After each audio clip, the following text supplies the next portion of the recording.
بسم الله والصلاة والسلام على رسول الله وعلى آله وأصحابه ومن اهتدى بهدى أما بعد. سلام الله عليكم ورحمته وبركاته. مالك ساجوكتان waxaan rabaa inaan noqdo yar ka hadlo galabta waxaan Facebook ku arkay iyadoo loo tacsiyeynayo ama la sheegay geeridii Cumar Shooli Ilaahay u naxariistaa.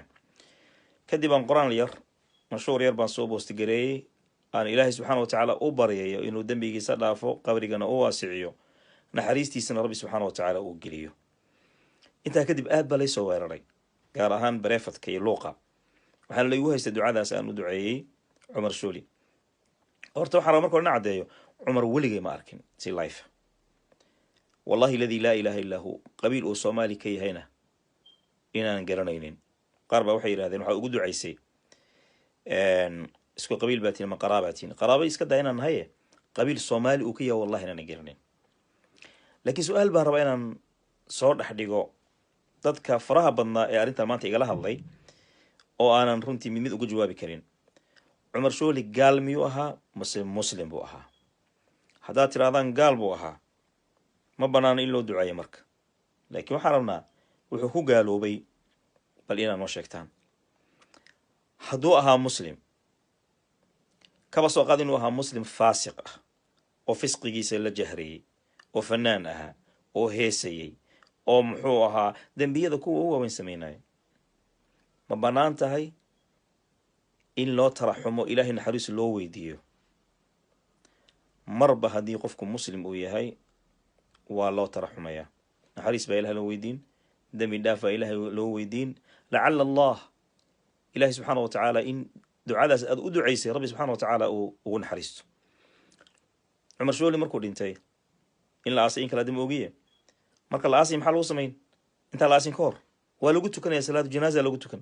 maxaa lagu tukanaya? maxaa weey in ilaahay looga shafeeco qaado ilaa dambigiisa inuu dhaafo. nabiguna sallallahu alayhi wasallam wuxuu yiri qof muslim ma dhinto oo 40 qofi oo aan ilaahay u sheegay yeelin janaasiisa kuma tukadaan ilaa ilaahay subhanahu shafaacadooda ergooyintooda uu aqbalaa.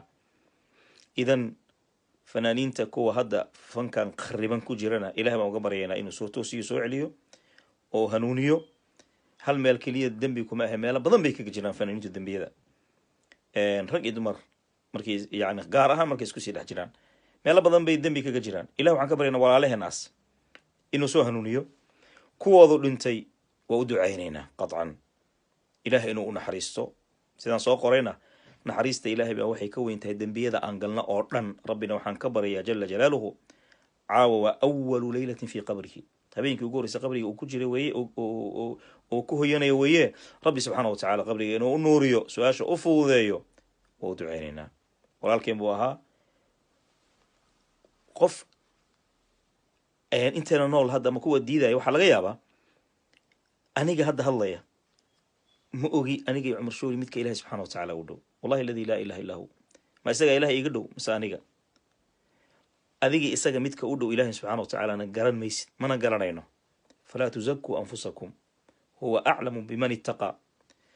garadaad leedahay sunnadiina kaa muuqato waxaa laga yaabaa dunuub badan oo uusan isagu samaynin in adigu aasamaysid. fanka kaliya miyaa naar loogu galaa? imisaa gar loo been sheega, imisaa gar loo wax khiyaama, imisaa gar loo wax dila, imisaa gar loo wax isdoomarsiiya, imisaa gar loo dadkii tijaarada iyo muxuu ahaa ku khiyaamay iyo maalkoodii wuxoodii dhacay, imisaa gar loo namaamo un ka shaqeeya ummad isku dir, imisaa gar leh, imisaa sunnadu ka muuqataa. dembigan kuwa ka weyn baa laga yaabaa midka is leedahay daahirkiisa qurxooni inuu ku jiro laysma oga. falaa tuzakku anfusakum huwa a'lamu biman ittaqa. ilaa waxaan ka baryaynaa inuu naxariisto walaalkeen, jannadiina uu geliyo, dembigiisana uu dhaafo, naxariistina rabbi subxaanahu wa tacaala uu geliyo. waa salaamantiin. wassalaamu calaykum waraxmatullahi wabarakaatu.